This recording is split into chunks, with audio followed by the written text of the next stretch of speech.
रमल का यूनिवर्सिटी का आखिरी साल चल रहा था। कहने को तो रमल मेडिकल पढ़ रही थी, लेकिन अंदर का राज बस रमल और उसका पार्टनर ही जानते थे। अनाबिया को शुरू से मैथ्स का शौक था, इसलिए उसका डिपार्टमेंट अलग था। अनाबिया की आदत उन दोनों बहनों से मुख्तलिफ थी बहुत। संजीदा से अनाबिया हमेशा गाउन पहने, उसके ऊपर हिजाब किए यूनिवर्सिटी जाती, और अनाबिया अपनी इस आदत की वजह से अपने भाई कैस की आंखों का तारा थी। लेकिन अनाबिया किसी से जल्द फ्री नहीं होती थी। क्लास में भी अनाबिया की कोई दोस्त नहीं थी। नकाब से झलकती अनाबिया की मोटी मोटी आंखें बहुत दिलकश लगती थी। काफ़ी लड़कों ने उससे दोस्ती की कोशिश की, लेकिन उसकी संजीदगी की वजह से ये मुमकिन नहीं हो सका। नमल को शहर आए आज 2 दिन हो चुके थे। कैस इन 2 दिनों में इंतहा का बिजी रहा था। उसके गांव जाने की वजह से उसके बहुत से काम पेंडिंग रह गए थे। आज जब काम निपटा कर वो वापस आया तो उसे बेसाख्ता नमल का ख्याल आया। ओह माय गॉड, नमल को पता नहीं कैसे हैंडल किया होगा। शिट यार, मैं कैसे भूल गया। और हुआ भी यही, वक्त पर टैबलेट ना लेने की वजह से नमल का सर दर्द शिद्दत पकड़ चुका था। कैश जब फ्लैट में दाखिल हुआ तो नमल की चीख सुनकर जल्दी से रूम की तरफ बढ़ा। यहाँ नमल बेड पर उल्टी गिरी हुई दर्द की शिद्दत से चीख रही थी, और अनाबिया उसे संभालने की कोशिश कर रही थी। देखिए ना लाला, क्या हुआ दी को। कैश को देखते ही अनाबिया ने घबराते हुए कहा, अनाबिया बेटा प्लीज़ आप तो चुप करें, मैं देखता हूँ। नमल को टैबलेट दी थी वक्त पर? कैस ने पूछा। नहीं भाई, वो दी जिद करती थी तो मुझे इसे अस्पताल लेकर जाना होगा। अब जल्दी से डोर ओपन करो। कैस नमल को उठाए बाहर की जानिब बढ़ा। चेकअप के बाद डॉक्टर ने कैस को काफ़ी कुछ सुनाया।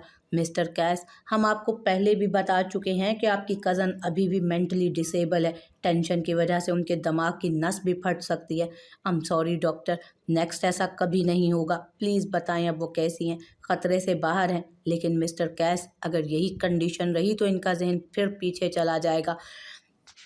नहीं डॉक्टर, अब ऐसा नहीं होगा। क्या मैं इसे घर ले जा सकता हूँ? जी ले जाइए, लेकिन ध्यान रखिएगा, इन्हें बहुत ज़्यादा केयर की ज़रूरत है।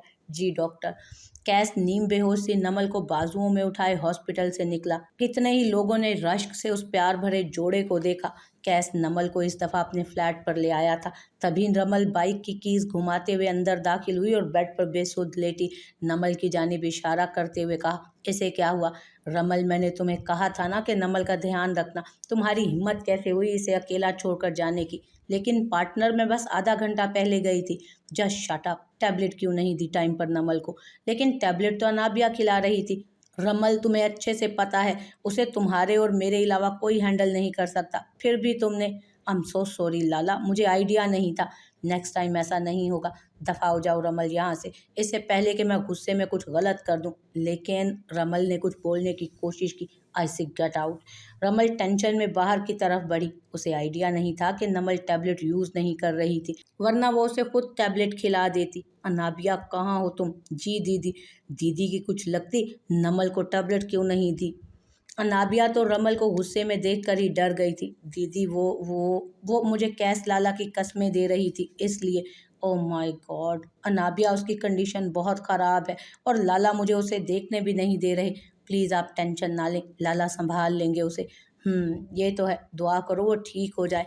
कैस ने नमल को ज़बरदस्ती बिठाते हुए उसे सूप पिलाया और फिर टैबलेट दी।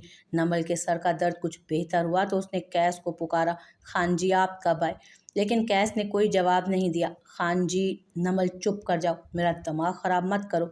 लेकिन खान जी, नमल ने कुछ बोलना चाहा। ओह शिट, कैस को अचानक से डॉक्टर की बात याद आई। ओह सॉरी गुड़िया, इधर देखो। मैं अभी अभी आया, आप सो रही थी तब। खान जी, आप क्यों गए थे मुझे छोड़कर और मुझे इधर लाकर भूल गए? सॉरी गुड़िया, अब आपके खान जी आपको साथ रखेंगे। सच खान जी? बिल्कुल। रमल, कल से तुम यूनिवर्सिटी रीज्वाइन करोगी। बहुत हो गई छुट्टियाँ।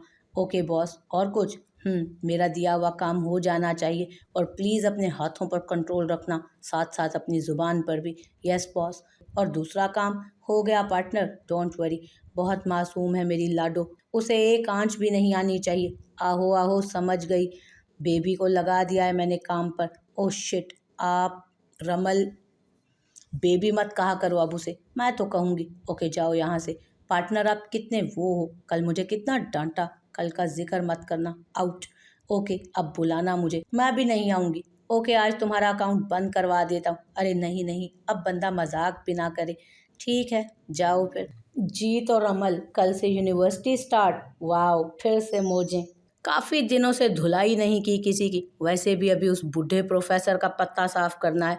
तभी कुछ सोचते हुए रमल ने अपना मोबाइल पॉकेट से निकाला और गले में पहनी चेन से खेलते हुए कॉल मिलाई। Hello my baby, how are you?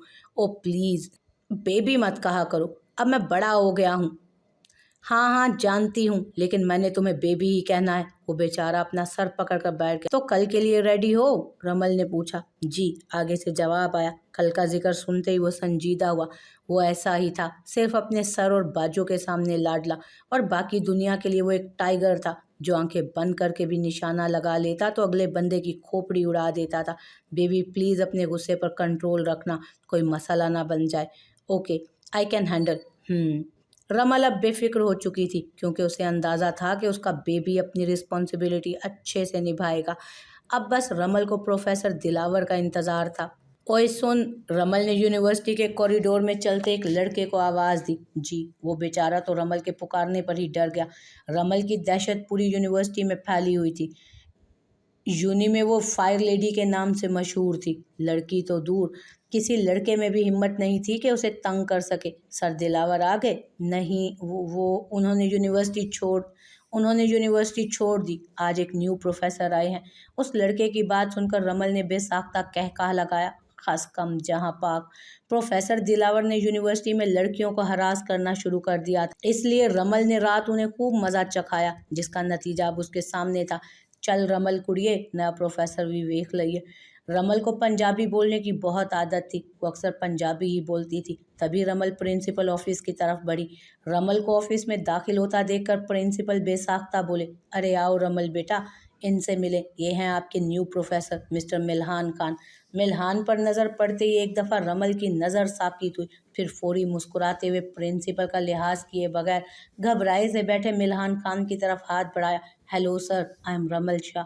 मिल्हान, जो पहले ही रमल के हुलिये पर हैरान था, उसके हाथ बढ़ाने पर हैरत से पसीना साफ करता उसकी जानिब देखा।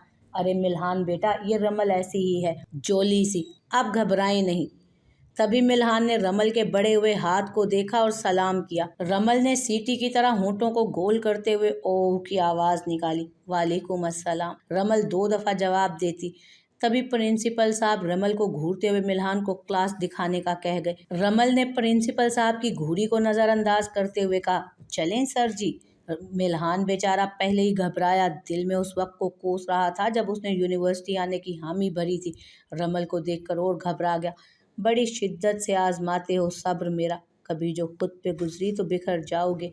वो आज फिर डायरी निकाले कुछ लिखने में मसरूफ थी जब लेक्चर की बेल हुई।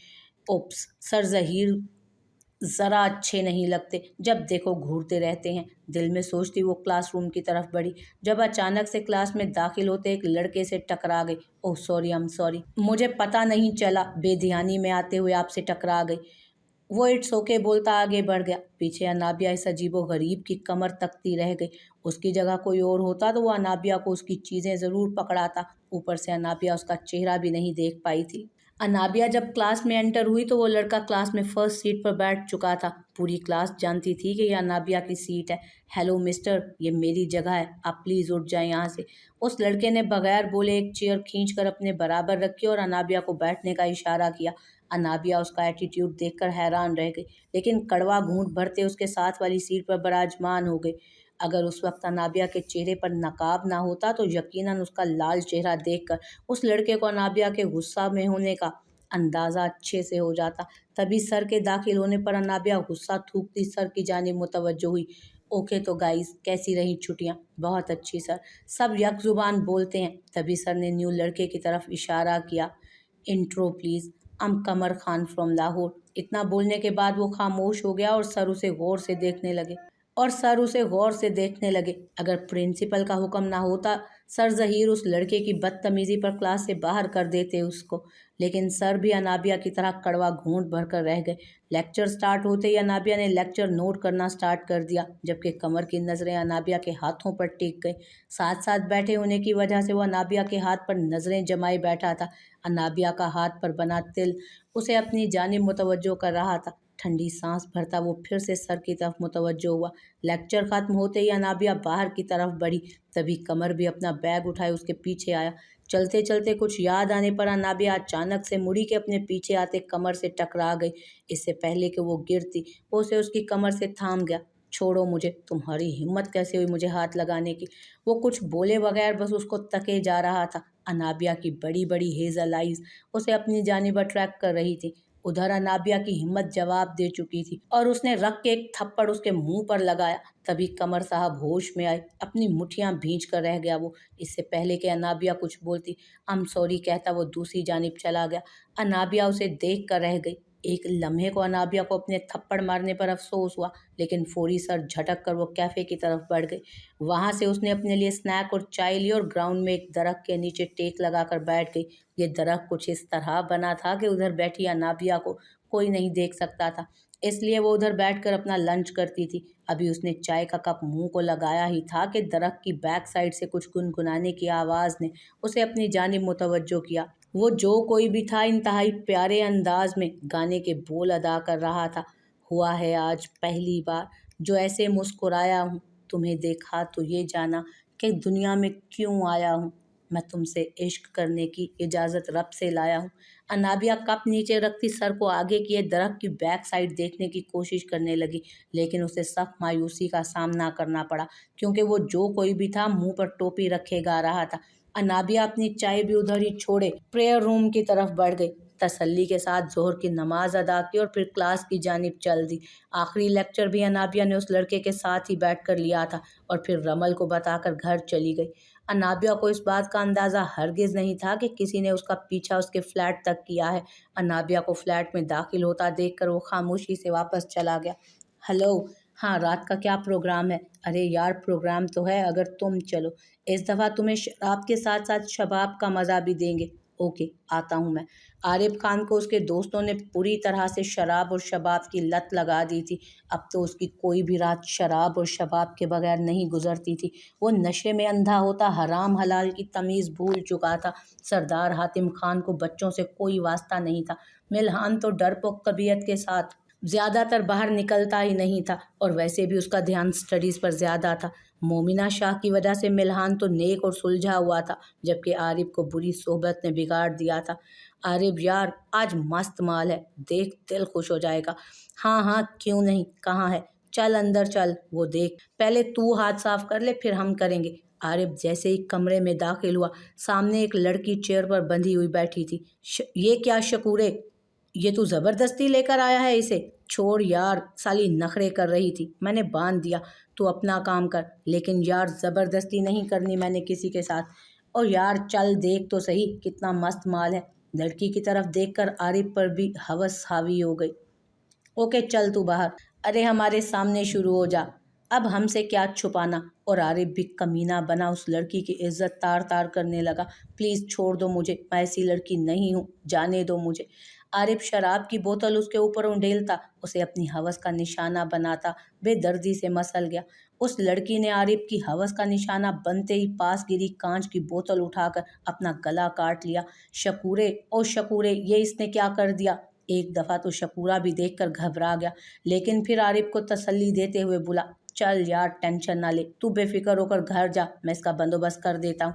लेकिन ये तो मर गई। ओ यार अच्छा हुआ मर गई, इसने बचकर भी क्या करना था।